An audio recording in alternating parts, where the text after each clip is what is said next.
It's not easy for someone's team to qualify for Worlds unless they win the split. We wanted to see a team challenge Fnatic, a team who could beat Fnatic.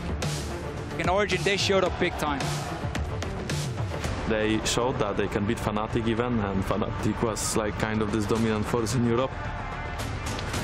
At the same time as being really sad, we're also really proud of ourselves, how much we achieved in our first split. I think it will only get better from now. The only thing that could happen for them is that they will be a bit overconfident after the games against Fnatic.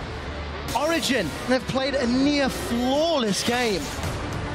They don't really have a weak link in their team.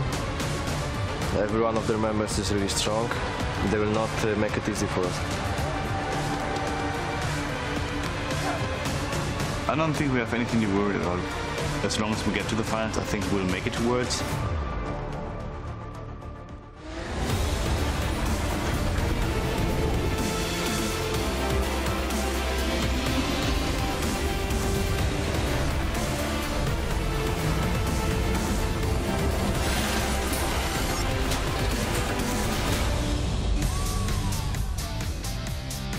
Welcome to day 2 of the European LCS Regional Qualifier, where 2 best-of-5 stand between our teams and the 2015 World Championship.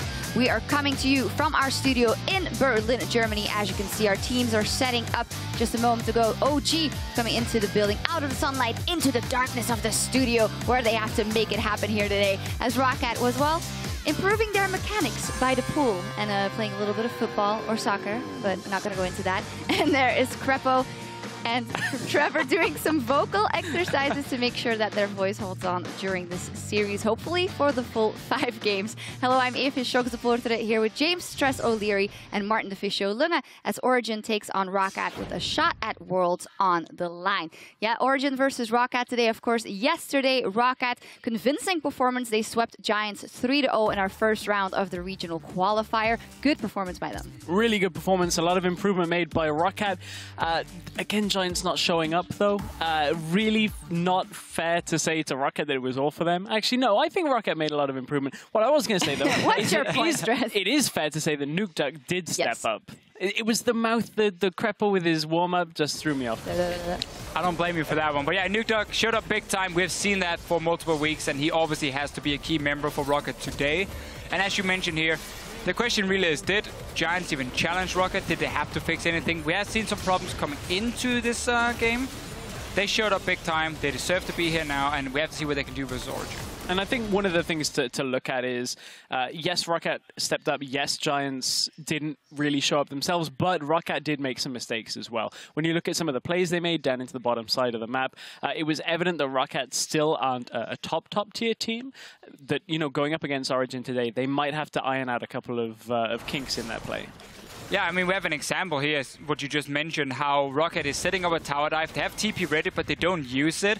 And in the end, the execution is just very poor. Whirlip comes in and forces Roccat away. They end up dying for it. Even in the mid lane, they took a lot of damage from it. So these kind of plays, Giants as a team might get 1 kill on you, and that's about it. But Origen, they will take almost everything. And we have seen how good Origen is at snowballing a lead. Roccat cannot make these mistakes today. Yeah, Roccat indeed. A new challenger approaches today in Origen. They have to take them on and look to challenge them for the right to take on the Unicorns of Love tomorrow. Remember, in the Gauntlet here, each match is a best-of-5, and the team left standing at the end of Monday's games will take the final and the 3rd European seed at Worlds 2015. Fair to say that consistency is very important, but also adaptability. And yesterday, we saw a lot out of Roccat, actually showing that they completely control 5.14, but maybe they'll need a bit more even. Sure, they'll need a little bit more, but I think what we saw was the correct things from Roccat yesterday. They played all the right picks, and even Steve showed up on the gangplank, had a decent performance. So I think they showed a lot of things that Origen needs to respect coming into the pick and bans phase now. But also we saw both teams, both in the final for Origen and now in this match for Roccat, that they know what to play in 5.14. So we might see a lot of the same champions, you know, overlap. Well, we'll see how good Roccat can do and if they can repeat yesterday's performance today as they face Origen. And after our best-of-5 here in Berlin, LA takes over for their 2nd round in the NA Regional Qualifier between Team Impulse and Cloud9. I was about to go to bed yesterday when Game 3, and then it turned out to be fantastic best-of-5 series. The reverse sweep coming out from Cloud9. And Mumu hype. No, wait, he lost. No Mumu hype. I love it though from the side of Hai. He's just like, yeah, I'm going to play a Mumu, I'm going to play Shyvana, I'm going to play Kha'Zix, and then in the end, just doing very good with Elise. It was an interesting series to watch, sadly, for Gravity though. I'm just happy we saw some changes for Cloud9 in the pick and ban phase. They went to something that was a little bit more safe, maybe, in some ways. Even though it's a Kha'Zix pick, it was a little bit better than the Amumu, and they managed to win the game. And the Virus Essence Reaver. So much. I mean, that was a little bit of everything. A lot of everything. Well, we're going to turn it back over to here in Europe, though, and dial in on our big challenge here for Roccat, today's best of 5 against Origen. Let's start by taking a look at the lineups, starting with Origen, who finished second in the summer playoffs with Soaz, Amazing, Expeke, Niels, Mithy, and their coach, Leduc. And on the other side, Roccat looking to, well, triumph over them in this best of 5 and make it to tomorrow's finals. Steve, Jankos, Nukeduck, Mr. Owls, Vander, and their coach, Yamato Cannon. As said already, Roccat looking solid yesterday versus the Giants. So can you put your finger on some things that they specifically fixed that was worse from them in the regular season? Coming into quarterfinals and now also this match here, what we had seen as problems for Roccat was the shot calling, and then also the very passive early game, mainly due to the shot calling not being good enough, and it led to very inconsistent games, even though they have some good players on this lineup here. It definitely looked better yesterday versus Giants. They were more proactive in the early game. They were setting up tower dives. I really liked how they were using minion waves in the side lane, so they get these 3 or 4 man dives, and then also just camping for Nukeduck in the mid lane, getting more enabled in the game early on. And I think it makes for a very interesting matchup today now. We've got Roccat improving. On the other side of the rift, Origen, a team that improved to a level we hadn't seen them thus far in the summer split against Fnatic. Taking Fnatic, the first game in that best of 5 series of the finals was domination from Origen. Just a very strong performance. They did lose 3 games to 2 in that finals, but they did easily match Fnatic. That's one of the biggest things. You look at when they had standard lanes, they matched Fnatic. You look at when they lane swapped, Fnatic were a little bit behind in their pacing of the game. So I actually feel like this is the strongest Origen we've seen yet this split. Very good by them, and one of the strongholders on that team. Soaz in playoffs, we know he's pretty good in playoffs, but then what he did there, even with his opposing or a counterpart there, Huni, who had been revered throughout the entire season, and he took him to court. It really was the big story, seeing Soaz show up again and again and again. I mean, this guy's been here for so many years, and yet he keeps finding it. He beat Huni on the gangplank. He was better than him. And we're going to have to see what Steve can do today, because it's going to be somewhat the same matchup again in terms of champion pools. But we would obviously normally say that Huni would be a lot better than Steve, and that wasn't a problem for Soaz. So I see really a big mismatch up there. And also, I mean, that's why we have to look at it more even in terms of champion pools. Like, what can Steve pull out that Soaz wouldn't be able to play? Right, because their champion pools are so similar, and we were saying maybe it's the gangplank that is the separator between the two of them, but Steve shows us yesterday he plays the gangplank. But one of the biggest factors in this matchup is going to be that Lulu top potential. We've spoken about how Lulu is a flex pick. We've seen, just the impact of it in yesterday's series. That's a big one for Soaz, and especially with Origen's newfound priority on Soaz in lane swaps. When they found themselves against Fnatic, Soaz in the playoffs has stepped up his lane swap game astronomically. He's now ahead at 10 minutes rather than behind, which he was for the entire regular split. And, a big change like that to a top laner is a massive statement towards this game, potentially, when you go against a top laner like Steve. And to go back towards the picks here, one of the things about the Lulu is, because he's shown it in the top lane, Steve has not. If Roccat does get the hands of Lulu, we would assume it goes to Nukeduck in the middle lane, and that removes a lot of the carry potential he has shown for Roccat lately. So unless Steve can play it, it would be in there and almost an advantage for Origen if Lulu gets picked by Roccat. Otherwise, they will take it for Soaz no matter what. Yeah, Lulu's so incredibly important also in that game 5, by the way, in that finals between Fnatic and OG. Stepping away from some of the individual talent, let's take a look at decision-making and playing as a team, something that has been very important for OG. Amazing, together with Mithy roaming and playing the map. How will their counterparts do? That's another really unique dynamic in this matchup, because speaking of the Roccat jungle and support combination, yesterday we actually heard from Jankos the differences between Frederick from Giants, who they just beat, and Origen. He said, amazing, he's a very strong jungler. He said he's expecting to be challenged. Now you pair that with Mithy, who's a very strong support player when it comes to their synergy. That's a dangerous combination. I personally think that Mithy and Amazing together are the best support and jungle duo we have in the entire West.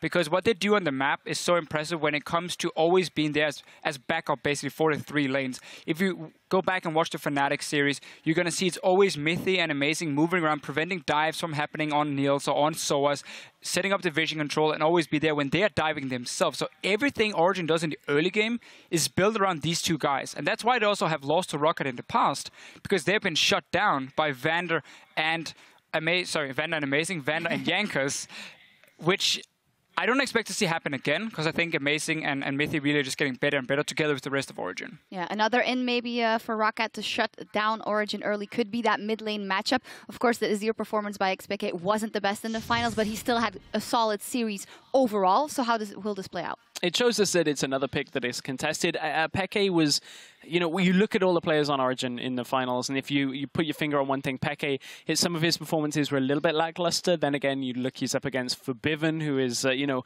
pretty much one of the top 2 mid laners.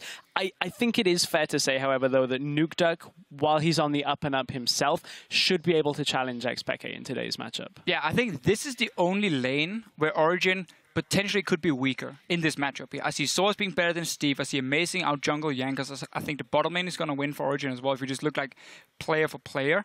This is the only one where Peke has shown a few weak signs, but it's not been enough to really make it a problem, I think. He can go even in lane versus Nukeduck easily and then just take it into team fights from there. So I don't think it's going to be a massive problem for Origen, but it is where Roccat could strike. I don't completely agree. I also think that in the jungle, even though Amazing is super strong, you can never count out Jankos, especially with early game pressure. And if I'm looking at consistency here, though. Yeah, that's Amazing always shows up. That is true. Well, we'll see. Let's take a look at some of the flex picks that will be important in the series. Yesterday, we looked at what has Roccat picked, what have they shown so far. Of course, some things in there. Gangplank, probably a must-pick in ban, and a lot of these could end up in the bans.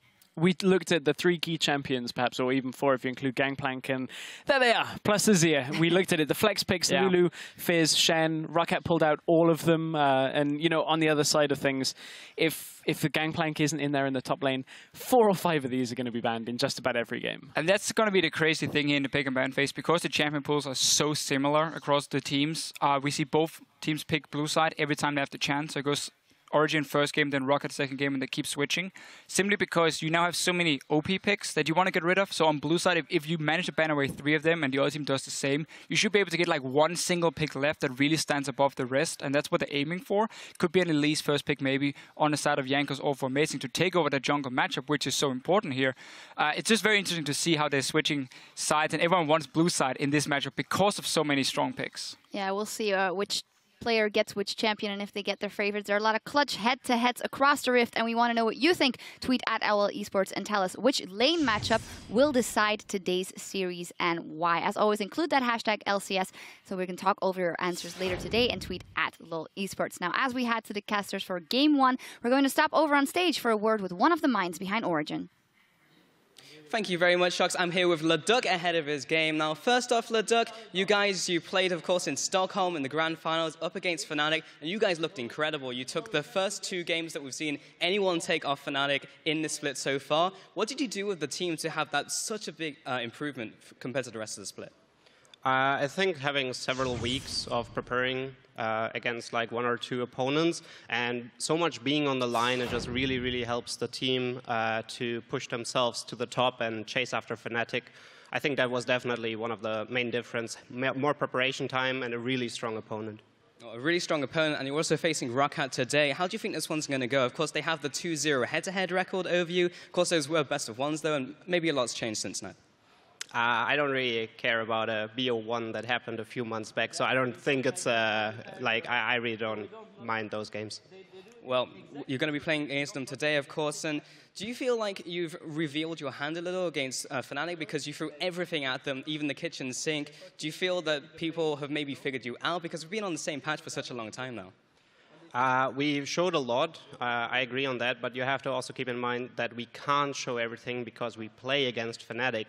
So we have a few new tricks up our sleeves as well against Roccat. I expect them to reveal them today, and I think we're going to be fine. Okay, well, Yamada was saying yesterday about maybe showing your hands, and he was saying, well, if it bleeds, we can kill it. Do you have any thoughts on that one? Anything to say back to Yamada? I think we bleed because we played against a tiger that's called Fnatic. Roccat for me is more like a beautiful cat you really want to pet it, but it keeps running away, and you end up being disappointed. So that's what I have to say. Well, the Roccat is going to go down. Thank you very much, Ducky. Good luck with this game. And before we head to the casters, we're going to hear how Rallet thinks they have an edge in the mid lane. If they have one losing matchup, they will always swap around, so that losing matchup will get equal fun. But I think one of the weaknesses is definitely Xpector. His map pool is not that good, and he's definitely the weakest player on the team, and I think Nuke Duck is the best mid lane in Europe, so we should have an advantage there.